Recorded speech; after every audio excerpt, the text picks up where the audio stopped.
Hey guys, TheRyanshand here again, and I know I'm putting a video up like a day after my PlayStation 1 Sale or Trades video, but there's a very special reason why I'm doing this video. And first of all, I just want to say this isn't a gaming related video whatsoever, so if you guys want to skip past this one, no problem. But I would appreciate if you bear with me just a little bit. This isn't a vlog or nothing like that. This is a video talking about why this day is very special to me. And this day is the 11th of May. As a lot of you know, well, I'll get to why it's a special day.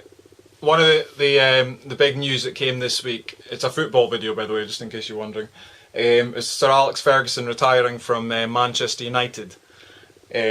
Massive shock, didn't see it coming, and I'm quite a big Manchester United fan, and which I know I'm pretty much alienated a lot of you guys for saying that, I'm sure, but just wanted to pay homage to the great man. He did so much for Manchester United, winning so much trophies: Champions League, Cup Winners' Cup, Super Cup, 13 Premier League titles, FA Cup titles, League Cup titles, Community Shields, fucking Intercontinental Cups, Club World Cups, you know, the lot, you know, and I think it's 1986, so 27 years he's been manager of that club, which is absolutely astonishing. So I just want to say thank you, Fergie, for the memories. We're going to miss you. But you know, you recommended David Moyes, and of course if you recommend somebody, he's definitely going to be the man for the job. So looking forward to seeing how Manchester United progress in the future with David Moyes as the manager. That should be interesting. But I'm sure there's maybe one or two of you that didn't know, you probably did this week because it's been mentioned a lot on TV, but Alex Ferguson used to manage a club called Aberdeen Football Club, which is my hometown team, and I've been supporting them since I was a kid. And yeah, and he was manager of Aberdeen before he went to Manchester United, and he managed Aberdeen from 1978 to 1986. And during that spell was Aberdeen's most successful period in their history. Now, the reason why the 11th of May is so important to me is because on the 11th of May 1983, which is 30 years ago today, Aberdeen won the European Cup Winners' Cup for the first time in their history. The first time that they'd ever won a European trophy. The first time they'd ever got past a quarter final in a European competition. And it was just absolutely phenomenal, you know, back then. I was unfortunately born in 1985, so I missed all that. But you know, I've watched a lot about it and I've been fascinated by it ever since. And now today, the 11th of May 2013, being the 30-year anniversary of the great triumph of the Dons, the Dandy Dons as we call them, it's absolutely phenomenal. I just want to do a little bit of a video about that.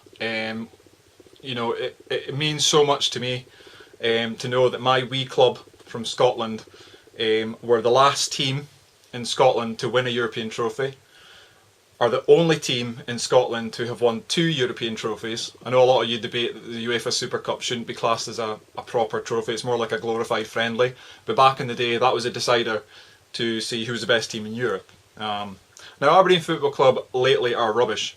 I have to say, languishing, finishing the last 3 or 4 seasons in 9th position out of 12 teams in the Scottish Premier League, which is crap.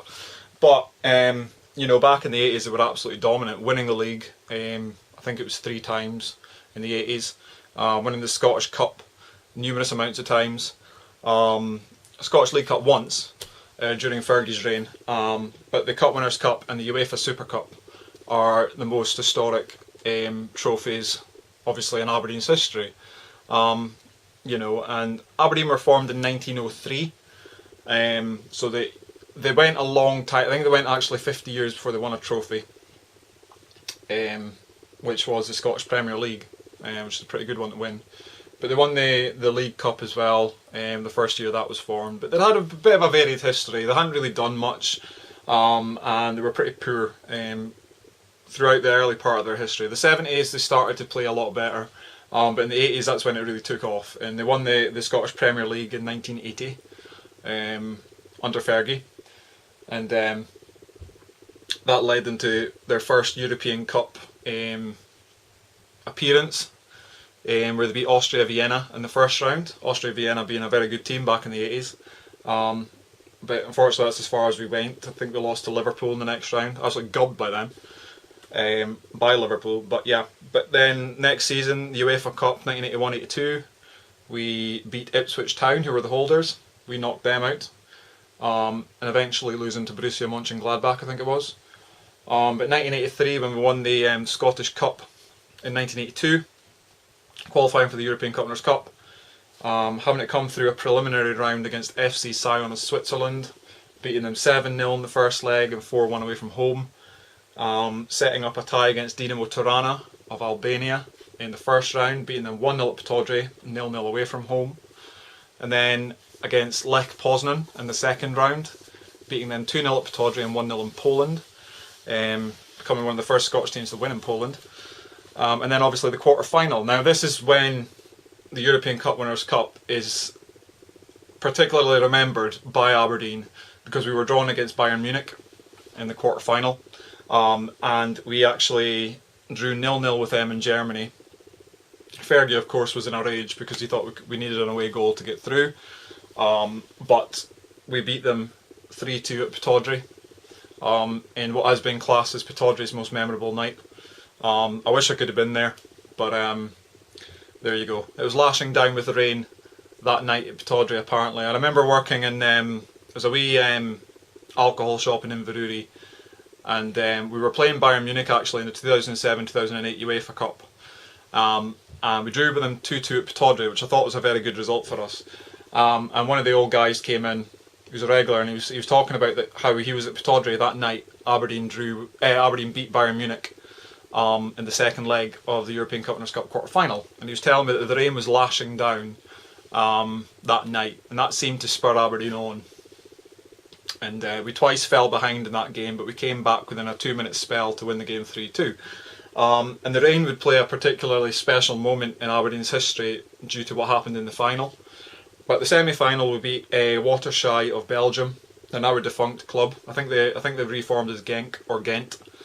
But we beat them 5-1 at Pataudry, and we lost 1-0 in the second leg, and that was our first defeat in the European campaign. So to lose a semi-final second leg as your first defeat in a European campaign is pretty special. But we went through 5-2 in aggregate, and of course we faced Real Madrid on the 11th of May 1983 at the Ullevi Stadium in Gothenburg, Sweden. And I've been fascinated by that date ever since. Obviously a lot of Aberdeen fans are, and it's the most prestigious day in our history. And all this week actually, the Evening Express, which is our local paper in Aberdeen, has been going through each game that we played in that cup run, and talking to the players at the time, what they were feeling, and it's been really, really good actually. And today is obviously Real Madrid, and we beat them 2-1 in the final, and the goal scored by John Hewitt to win the match was a headed goal in extra time. As I said before, the quarter-final, the rain came pouring down at Pataudry. That played a part in the final because the rain came pouring down at the Ullevi Stadium, and that seemed to spur us on to really, really hand out hammering to Real Madrid. I say a hammering, it was only 2-1, but apparently on the night, and I've seen it on DVD quite a lot, Aberdeen absolutely dominated them, and it was omitted in the paper I just read today that Real Madrid were playing for penalties. So that, how many teams can say they've done that to the almighty Real Madrid? But, you know. But another thing of note as well is that the European Cup Winners' Cup in 1983 had teams such as Real Madrid, Barcelona, Inter Milan in there as well, Bayern Munich, Austria Vienna, who were a very good side at the time, Tottenham Hotspur. It was classed in 1983 as the most prestigious tournament to win because the European Cup had a lot of lesser known teams that time, Hamburg winning that one. But the Cup Winners' Cup seemed to have the strongest teams in Europe in it that year. And Aberdeen would triumph. And for me, that's such a special feeling knowing that my team did that. Unfortunately, I wasn't there. But it means a lot to me that that was the case. And I'm just going to take you through a little bit of my Aberdeen Football Club collection, if you like. On this special day I thought, why not? Fuck it, give it a go. And see how we get on. Now there's one video that I've got, and it's called Aberdeen Team of the Decade. If anybody's interested in finding out a little bit more about Aberdeen Football Club, they've got a varied history. I would say a lot more varied than many football clubs out there. A lot of stuff has happened to Aberdeen Football Club over the years. A lot of trophies has been won, a lot of controversy and all that kinds of stuff has happened. But it's well worth knowing who they are, put it that way. They're Scotland's most successful club outside of the old firm, obviously Celtic and Rangers. But yeah, so I'm just going to take you through one of the videos that highlights the tournament basically, and that is the glory of Gothenburg. And this takes you through the preliminary round against FC Sion, right through the campaign to Gothenburg, and the win at the end, the homecoming, where they paraded the trophy on a open top bus around Aberdeen, and nobody went to work that day. You know, basically all the kids were got the day off school, and all the streets in Aberdeen were absolutely mobbed. So it's a shame that I missed all that, but this video gives me some idea what it was like, so that's pretty cool. A DVD that you should think about getting if you're interested in football history and you want to know a little bit more about the club, is this DVD, and it's called Stand Free, the 100 Years. This was released in 2003, and it's basically the first 100 years of Aberdeen Football Club. And suffice to say, you're not missing much from 2003 onwards, because Aberdeen have not had a good time of it. Proud distinction, Aberdeen have never been relegated ever in their history, and they're the only club in Scotland, along with Celtic, that can say that. Because now Rangers have been relegated last season, so yep. So this is a good history. It takes you through 1903, also before 1903, when there was provincial clubs in Aberdeen, who eventually came together to form Aberdeen, who they are today. So this is a DVD that you should get. It's also got the full match of the 1983 final as a second disc, and this is a disc that you watch for all the stuff. Very good DVD to get, and wouldn't be anywhere without it, really. If you're interested in knowing how they've gotten on during the SPL campaign, because the Scottish Premier League changed its name to the SPL in 1998, and this is a 10-year history, 1998 to 2008, for Aberdeen in the SPL. It's got some historic wins over Celtic, Rangers, a 6-5 thriller against Motherwell. And it's even got a bonus DVD of our win over Copenhagen in the UEFA Cup in December 2007. That's one of another very famous victory Aberdeen had, where we thrashed Copenhagen 4-0 at Pittodrie. In a game we needed to win 2-0 to get through the group stage to the ensuing match with Bayern Munich that I mentioned earlier. And we beat them 4-0 to get through, and that was a group that contained Atletico Madrid, Panathinaikos and Lokomotiv Moscow, as well as Copenhagen, so that was a pretty good deal for us. And yeah, and some other stuff, well, another video I'll show you, 20 greats over 20 years. This just tells you all the history of the best players that used to play for Aberdeen. Pretty good stuff. Willie Miller, Ian Jess, absolutely tons of different players like Charlie Nicholas, Theo Snelders, Alex McLeish. You know what I mean? So these guys absolutely kick ass, and they helped Aberdeen win quite a lot of trophies.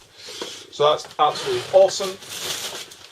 And yeah, and today I decided to go down to Pittodrie to have a look in the club shop to see if there's anything Gothenburg related, if you like, because it's another collection. I like to pick up things Gothenburg related. Surprisingly, they didn't have much in the club shop. There's a little wee stall with Gothenburg items on it, and I was like, fucking hell. But anyway, I picked up all the stuff I didn't have. And the first thing is the Gothenburg Greats 25th Anniversary Edition. I'm not sure if you can get these on eBay. You definitely won't be able to buy them in a shop, but this is a 25th Anniversary Edition. This was out in 2008. And it takes you through the whole tournament. It's got player interviews with Sir Alex Ferguson and all sorts of stuff, and a lot of coverage of the final. And yeah, can't wait to watch this later on. Also got a little book, European Cup Winners' Cup Aberdeen, with the scoreline at the bottom there. Glory, glory Aberdeen. And yeah, it's got tons of great pictures. The football team of 1983. A little bit about each game. You know, what happened during each match. You know, and all that kinds of stuff. And yeah, it's a fantastic wee read actually. I've been reading a little bit of it, and it's absolutely fascinating. So yeah, and this is Aberdeen here with all the trophies we won that season: the Scottish Cup, the Aberdeenshire Cup, and the Cup Winners' Cup. We missed out in the Scottish for Premier Division actually that season by 1 point to Dundee United. And this is the most famous pose in Aberdeen history. Captain Willie Miller down here holding the Cup Winners' Cup aloft. And every Aberdeen fan has seen that picture. So yeah. And yeah, so that's how that went. I also picked up something else, and this is kind of cool actually. It's an official merchandise mug, as you can see, Aberdeen Football Club. The 2 stars representing the Cup Winners' Cup and the UEFA Super Cup. And if I open that, I can show you the mug. And as you can see, we'll just get that there, spin that round. You can see lots of pictures of the final, the ticket for the final, lots of newspaper clippings and all sorts there. So I think that's a really cool mug. So I'm happy to have that. And yeah, so that's it. That's what I picked up today, and that's a little bit why the 11th of May is so precious to every Aberdeen fan out there. It's a day that we'll never forget. Even if you weren't there, it's a day you'll never forget. Put it that way. Because every Aberdeen fan has watched the final, knows about Gothenburg. I've been fortunate enough to meet a lot of the players who played in that final. I did a play, I used to be an actor, and I did a play a couple of years ago called When the Dons Were Kings, and it was all about Aberdeen supporters who were on their way to Gothenburg on the St Clair ferry. And I was in that play and got to meet the players of the 1983 final, because they came along on the opening night to watch it in Aberdeen, and that was amazing. So speaking to Willie Miller, who held the trophy aloft, speaking a lot to John Hewitt, who scored the winning goal against Real Madrid in the final, and finding out what it was like, his memories of it. Doug Rugby, he went on to play for Chelsea, so he's quite well known in England. And yeah, tons of other players who played in that competition. But that's it. So anyway, the 11th of May 1983, 30 years ago today, Aberdeen won the European Cup Winners' Cup, becoming the only Scottish side outside of Glasgow to win it, and also the last Scottish side ever to win a European trophy. You know, and it means a lot to us because it was Real Madrid that we beat in the final. And we celebrate it up here. It's called Gothenburg Day every year on the 11th of May. But this year is meant to be the final celebration, as we do a lot of celebrations every year, and this is going to be the final celebration of Gothenburg. So I just wanted to put my little video out there as a lasting reminder that it's never to be forgotten about what Aberdeen achieved. A club with no money, full of Scottish players, the last team actually to win a European trophy full of players from their home country. And it's worth remembering who Aberdeen Football Club were and who they are now. But anyway, thanks very much for watching. Please rate, comment, subscribe. It's a long video, it's not game related whatsoever, but I just had to do a video. I just had to do something for Gothenburg Day. So thank you very much for watching if you've lasted this far. It means a lot to me. And please go and read more about Aberdeen Football Club. I'm pretty sure if you're into football history, you'll be fascinated by them. And it'd be great if this video could inspire somebody out there to follow them. That would be fantastic. Get yourselves up to Pataudry, you know, and relive all that history. That would be fantastic. But yeah, so thanks very much for watching, and I shall see you in the next video, which will be gaming related, which will be an episode actually full of gaming pickups. So I shall see you then. Take it easy. Thanks for watching. Now I'm away to watch the rerun of the Cup Winners' Cup final.